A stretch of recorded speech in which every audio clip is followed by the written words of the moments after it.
Hello, my name is Carl Surrey, and this is a video tutorial for two Facebook groups, Fans of Serif Software and Affinity Designer and Photo Group. Now in this tutorial, which is for Affinity Photo and Affinity Designer, I want to make some text that has a chrome effect, much like this one. This one I did in Affinity Photo, as I did with this one, and this one I did in Affinity Designer. Now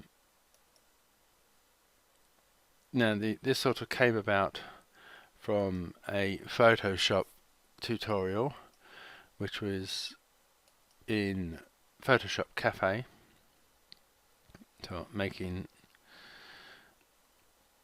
this sort of chrome effect text. Now I can't, as yet, I've not been able to work out how to get it like this, but I have sort of got it to a point where it's quite quite good in my opinion. But I'll try and stick to as close to this text as this tutorial as I can. Now there's probably like 1,001 different ways to make a chrome effect text, and there'd probably be people making comments saying, you know, why didn't I do it like this, or such and such a way is much easier. I'm just trying to sort of follow this Photoshop tutorial as best I can and see what effect result I ended up with. So what I've done is I've opened up a new document, and then I'm going to add a pixel layer. You don't necessarily have to do this part, because this is just going to be my background, like a solid color, because I think that helps the text stand out a bit rather than just on a plain empty background. So I'm just going to select the flood fill tool, pick a color, and then just fill that area. And then I'm going to come to the artistic text tool, and it should by default come up as black, but just it doesn't really matter because we're going to be changing it anyway. So, and then I'll just draw out my text.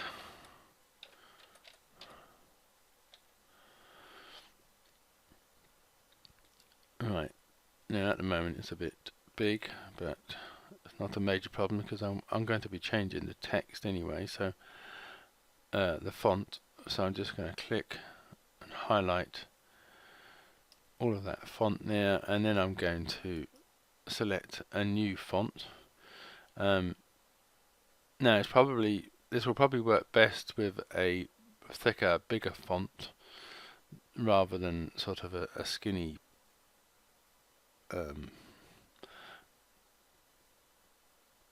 like a handwritten font. It wouldn't necessarily work as well on something like that.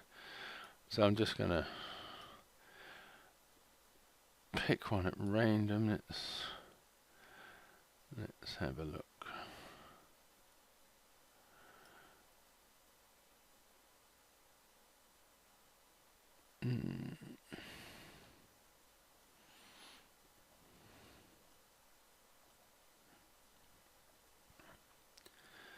Right, we'll get there in a minute.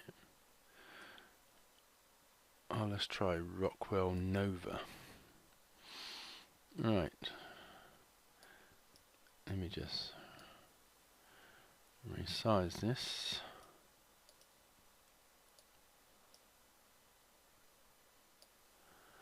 And then I'll use the arrange tool just to center that. Let me just resize this just a little bit more. Alright, center it that way and that way, so it's in the middle of the document.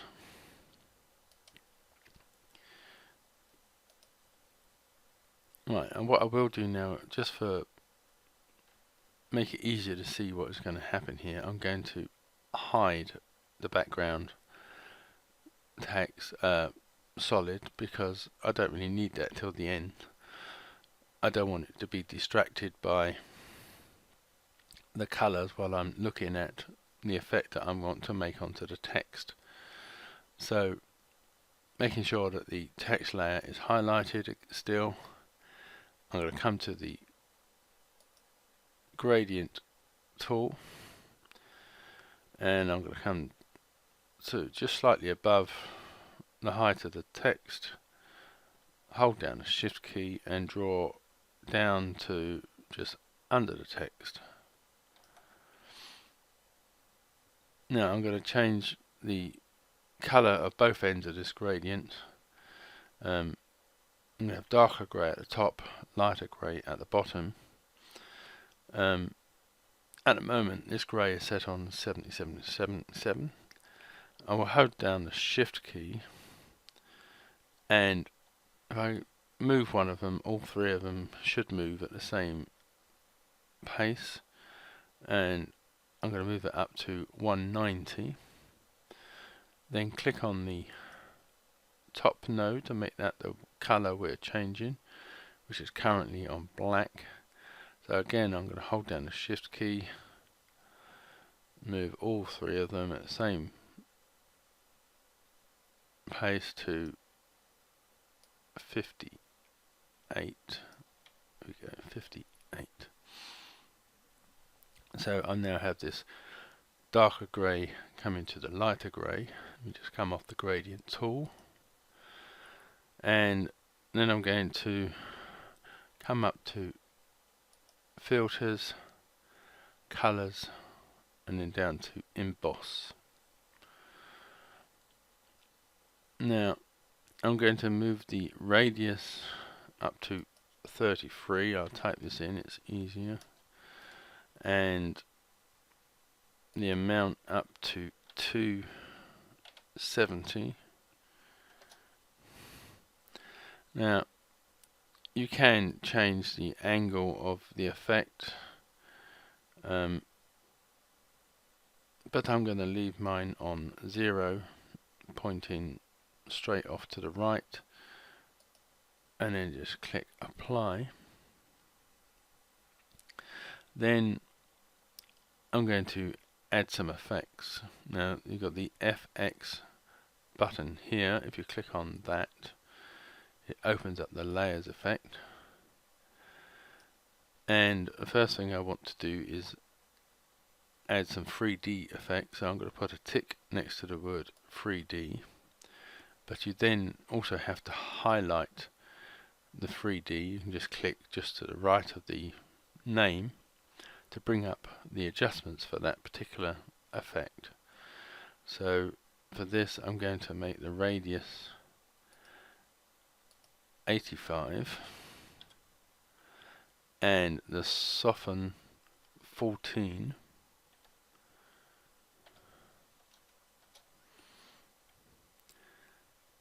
And as you can see now, we are starting to sort of get that chrome look. Then I'm going to put a tick into bevel and emboss, then click next or on the name to highlight that effect and bring up the effects adjustments. And from this drop down menu, I think by default it starts off at pillow, but I'm going to change that to inner, and the radius I'm going to make 31, and then I'm going to just click close.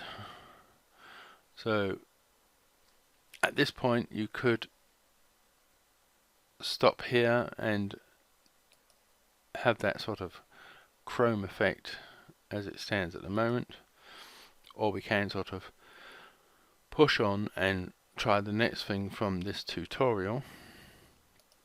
And the next thing is the thing that I would have the most trouble explaining to you, where the positions are of the adjustment, because it is the curves tool, and there is no sort of 100% example I can say to you, yes, put this here, put that there, what have you. It is all down to guesswork and your personal taste. But basically he's put 4 nodes along the line and then done this sort of wave effect. So I'm going to try and do the same thing here. So I'm going to come to adjustment, curves, and just put 4 dots fairly randomly along the line. Put the cursor over the bottom one here, and I'm going to push that, click and push it up high like that. Come over the second one, click and pull it down lower. Now you just need to keep an eye on what the effect is having on your text here, and if you like where it's at that point, you know, just stop. But I'm going to just continue to try and make this wave effect, and on the last one just bring it down to about there.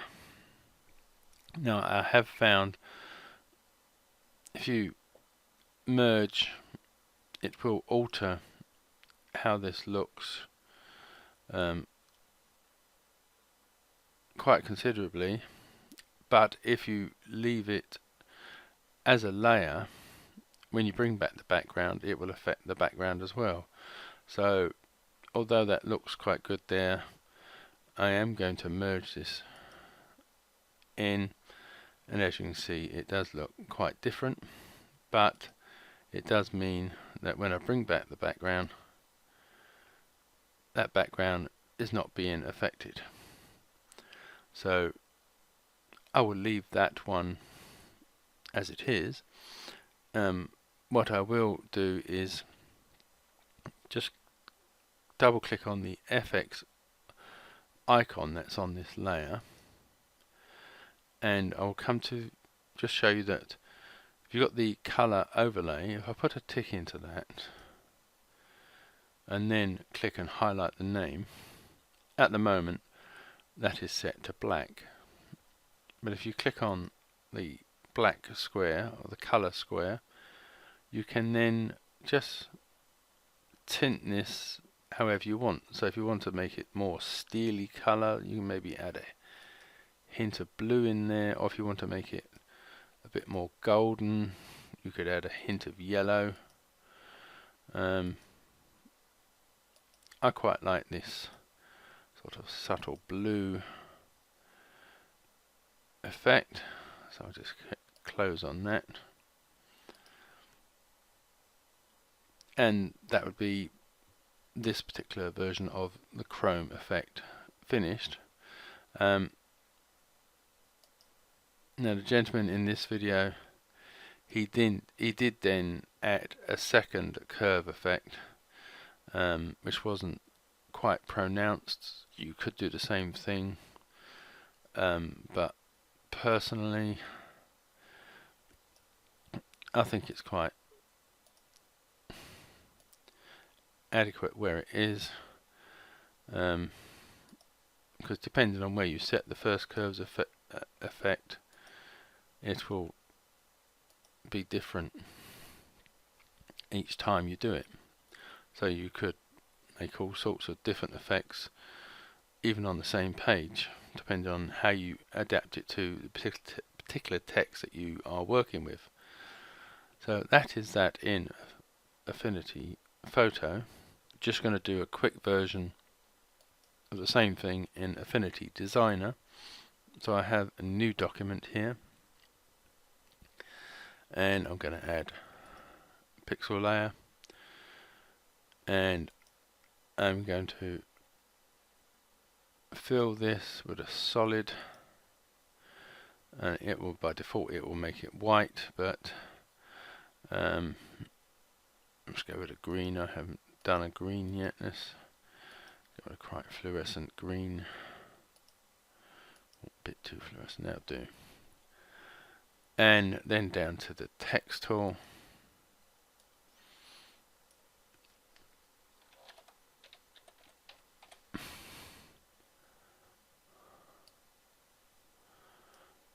Choose my font.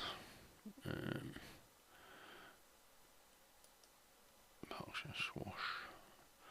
And then the arrange tool, put it in the center both ways.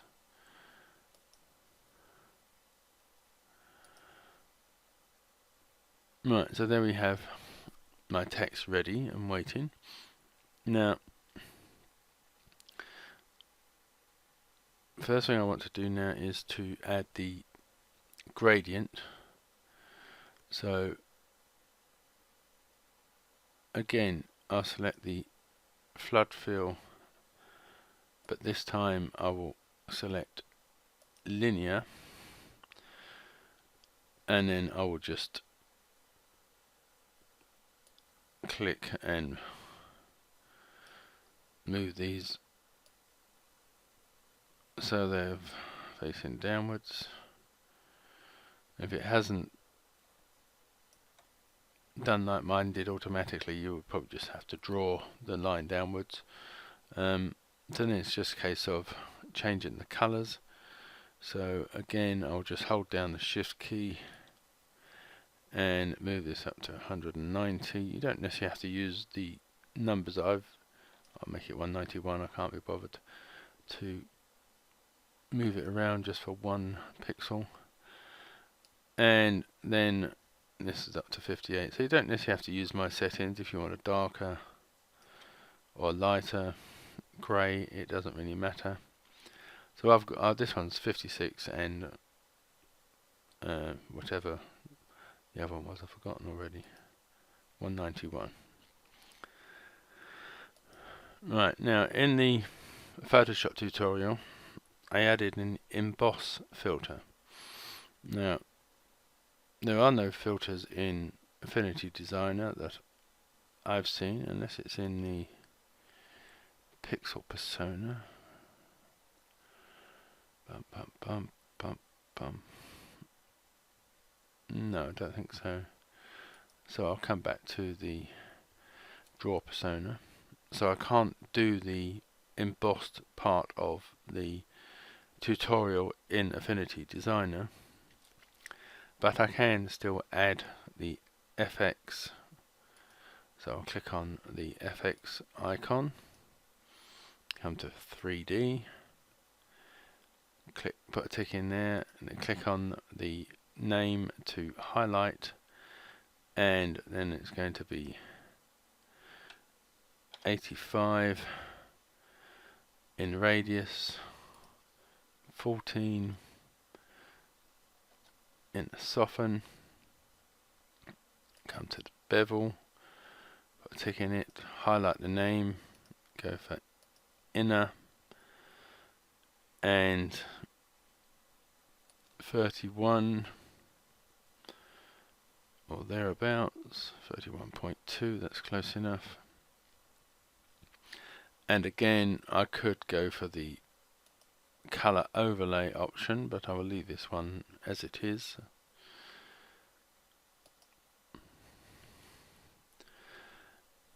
And again, at this point you could save it as it looks now, or you can add a curves adjustment. Now the curves adjustment you can get via the new adjustment, and curves is there, or you've got Control M, or you can do it from this little half black half white button down here and just come to curves.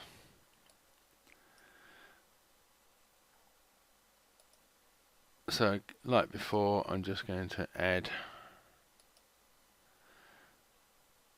4 buttons along this line, and then move the first one up like that, the second one there, third one there, and oops, went a bit too far.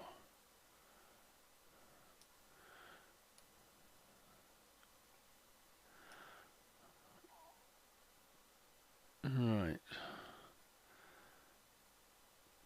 Now Designer has sort of added this as a layer mask type thing. So this is only really affecting the text. It's not affecting the background. So you don't have to worry about merging things and what have you. You can just click on the X. And basically that is that finished in Affinity Designer. So both Photo and Designer can do it.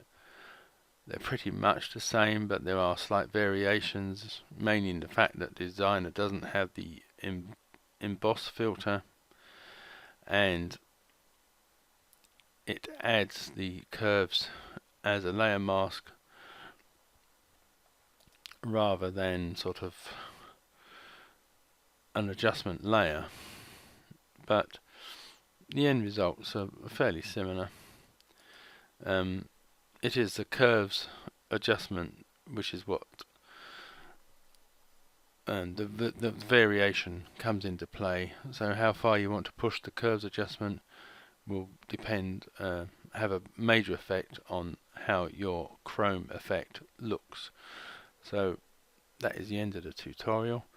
Thank you for watching, and goodbye.